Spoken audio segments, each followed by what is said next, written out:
मेरी 7 बहनों में मैं सबसे गोरी थी, बाकी सब काली थी। रिश्ता आता तो माँ मुझे दिखाकर मेरी बाकी बहनों की शादी करवा देती।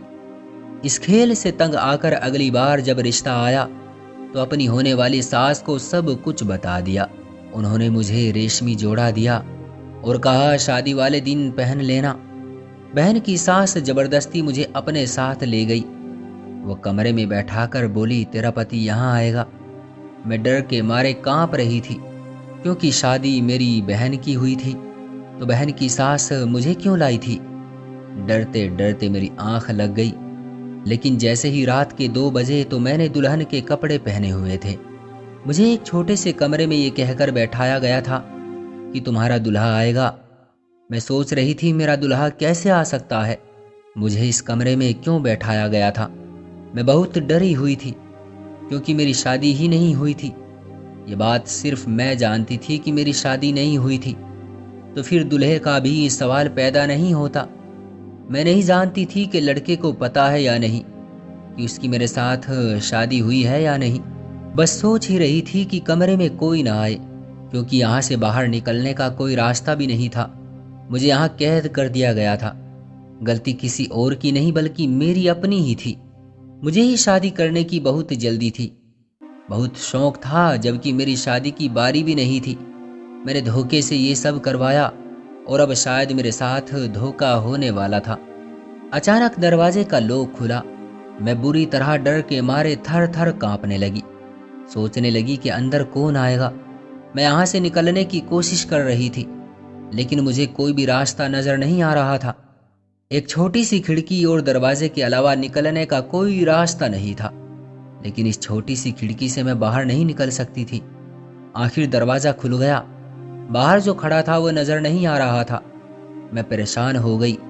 सोचा कि इस दरवाजे से निकलकर बाहर भाग जाती हूँ, लेकिन जैसे ही भागने के लिए आगे बढ़ी तो मेरे कदम रुक गए, क्योंकि जो अंदर आया उसे देखकर मेरे कदमों तले से जमीन निकल गई। क्योंकि अंदर कमरे में आने वाला कोई और नहीं बल्कि मेरा नाम अंजू है।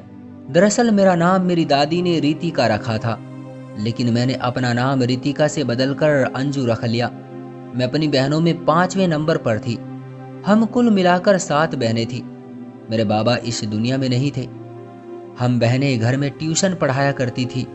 मेरी माँ लोगों के कपड़े सीती थी। लेकिन हम सारी बहनों के साथ एक बहुत ही अजीब बात थी, और वो ये कि सारी बहनें काली थी, जबकि मैं बहुत ज्यादा गोरी थी। मेरे बाबा का रंग बहुत काला था, इसलिए सारी बहनें शायद बाबा पर ही गई थी। और मेरी माँ का रंग साफ था, लेकिन नानी बहुत ही खूबसूरत थी। सब कहते थे मैं अपनी नानी पर गई हूँ। लेकिन जब 7 बहनों में से एक बहन गोरी हो कोई अच्छी बात नहीं होती। मेरी सारी बहनें मुझसे जलती और मुझे बुरा भला कहती।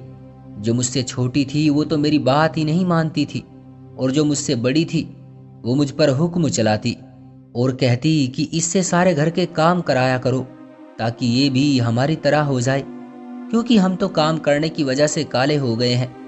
जबकि वो अच्छी तरह जानती थी कि वो बाबा पर गई थी, और बाबा का रंग काला था।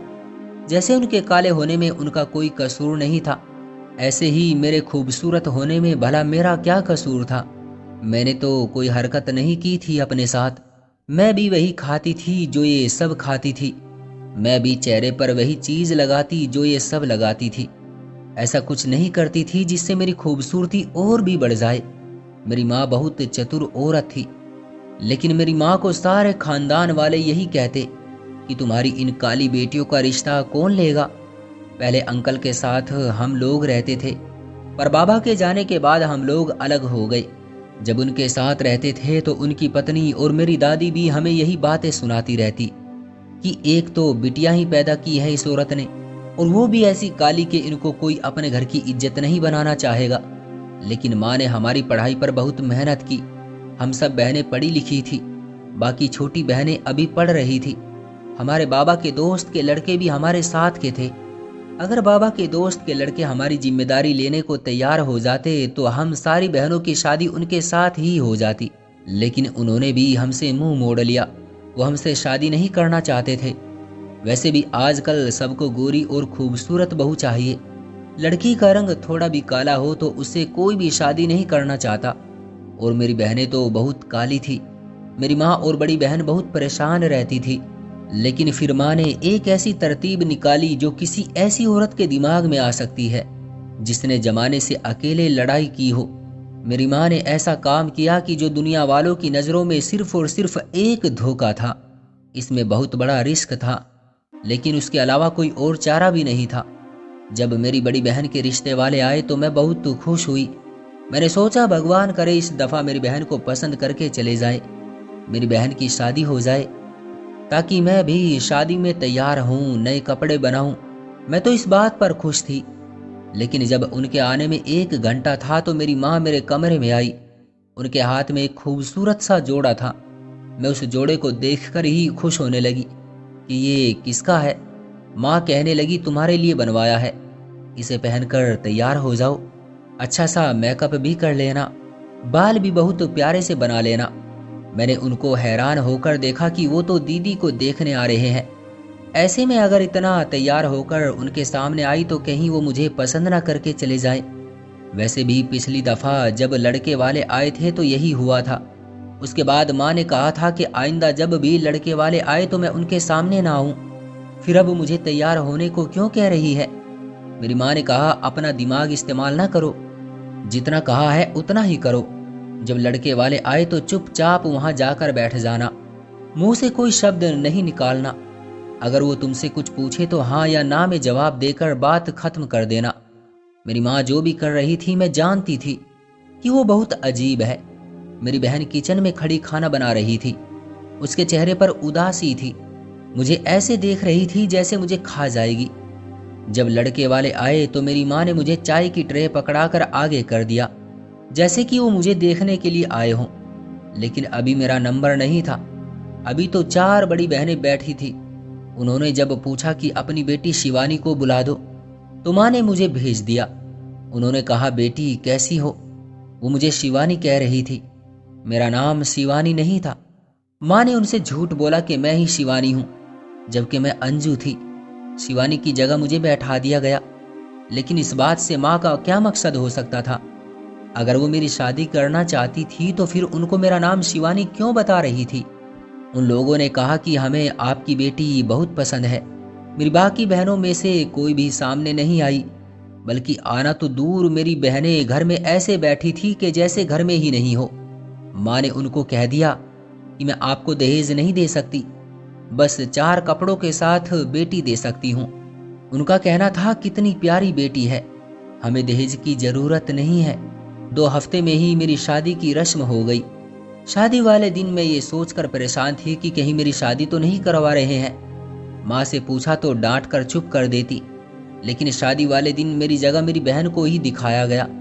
घूंघट ये बोलकर करवाया कि यह हमारी पुरखों की रस्म है। मेरी बहन को विदा कर दिया गया, यानी माँ ने उन लोगों को मेरी शक्ल दिखाकर विदा मेरी बहन को कर दिया। सिर्फ इतना ही नहीं, शादी के दिन मुझे एक कमरे में बंद कर दिया। मैं अपनी बहन की शादी भी ना देख सकी। मेरे जितने भी अरमान थे वो तो एक तरफ। मैं सोच रही थी कि माँ ने ये क्या किया, लेकिन जब से बहन को विदा किया माँ ऊपर वाले से प्रार्थना कर रही थी। मैं भी सोच रही थी कि अभी दरवाजे की बेल बजेगी, कोई आकर कहेगा आपने हमारे साथ क्या कर दिया। अगले दिन वो लोग हमारे घर आए, सब कुछ बताया और बहुत शोर मचाया। लोगों ने बहुत बातें सुनाई।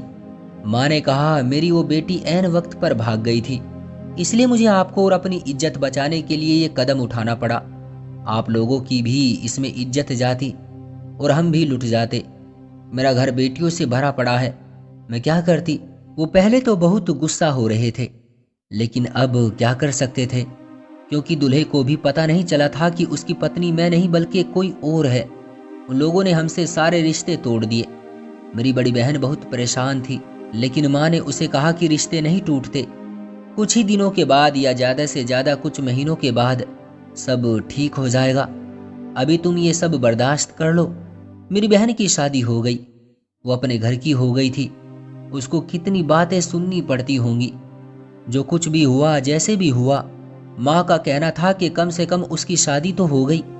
पता नहीं किस वजह से और किस तरह से वो ऐसा सोच रही थी। मुझे भी बदनाम किया और मशहूर कर दिया कि मैं भाग गई थी। फिर हम लोगों ने वो मोहल्ला छोड़ दिया क्योंकि हमारा घर तो वैसे भी किराए का था। इस तरह फिर मेरी माँ ने मुझे दिखाकर दूसरे नंबर वाली बहन की शादी करवाई, फिर तीसरे नंबर वाली बहन की भी। लेकिन अब मैं इस खेल से तंग आ गई थी।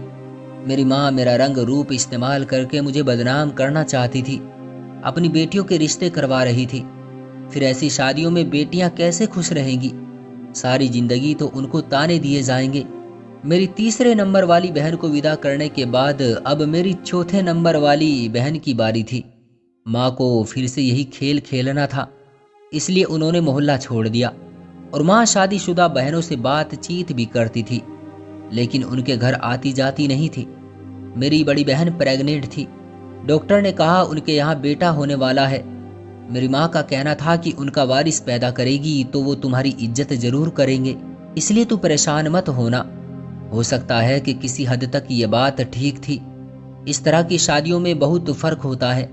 चौथे नंबर वाली बहन को मैंने समझाया, अब तुम्हारी बारी है, फिर से यही खेल खेला जाएगा।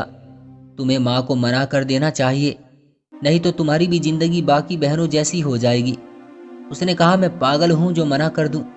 मेरा दिमाग खराब नहीं है, मैं जानबूझकर अपनी किस्मत खराब कर लूं। बड़ी बहन की उम्र 36 साल हो गई थी, तब कहीं जाकर वो गई है। इस सब में भी तो इतना वक्त लग रहा है। इतनी मुश्किल से मेरी बारी आई है। मैं 28 साल की हो चुकी हूँ। तुम्हें नहीं पता कि तुम 24 साल की हो गई हो। अब तुम 18-19 साल की लड़की नहीं हो। जिसको तुम तमाशा कह रही हो, ये तो 2-3 सालों से चल रहा है। देखो वक्त कितनी जल्दी गुजर जाता है, पता भी नहीं चलता। माँ को बिल्कुल मना नहीं करूंगी। शादी की उम्र हो गई है। मेरी बहन ने कहा, परेशान क्यों हो रही हो? मेरे बाद तुम्हारी ही बारी है। बाकी दोनों बहनें तो अभी छोटी है, वो तो स्कूल में पढ़ रही है। बस मेरी शादी तक तुम्हें ये खेल खेलना होगा। उसके बाद तुम्हारी भी शादी हो जाएगी और सब ठीक हो जाएगा। मेरी बहन ये बात नहीं समझती थी कि भला मुझसे किसे शादी करनी थी। मुझे तो लोग ऐसी लड़की समझते जो शादी वाले दिन ही अपने माँ बाप का मुंह काला करके भाग जाती। कहीं ना कहीं से कोई रिश्ता नाता निकल आया तो फिर मेरा क्या होगा? लोगों को मुझे ही चरित्रहीन कहना था। मेरी माँ ने मुझे दांव पर लगा दिया, लेकिन इस बार मैंने सोच लिया मुझे क्या करना है। इस दफा मेरी बहन के लिए माँ ने पहले से ही घर छोड़ दिया, मोहल्ला भी बदल दिया, और यहाँ पर मेरी माँ ने कुछ सालों में रिश्तेदार भी बना लिए। जब भी उनसे मिलने जाती तो मुझे साथ लेकर जाती। एक दिन घर में रिश्ते वाले आने लगे। लड़की की माँ बहुत पढ़ी लिखी औरत थी, क्योंकि वो एक हाई स्कूल की टीचर थी। मुझे लगा इसे बता देना अच्छा होगा, क्योंकि वो पढ़ी लिखी है तो शायद मेरी बात समझ जाएगी। मैंने सोचा इस दफा लड़के की माँ को पहले ही बता दूंगी कि उनके साथ क्या होने वाला है। इस तरह से शायद मेरी चौथी बहन का घर भी बर्बाद होता और मेरी माँ की बहुत बेइज्जती हो जाती। लेकिन अब मैं इस खेल का हिस्सा नहीं बन सकती थी। मेरा दम घुटने लगा था।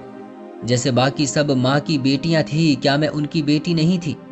मैंने कौन सा जुर्म किया था जो वो मेरे साथ इस तरह कर रही थी?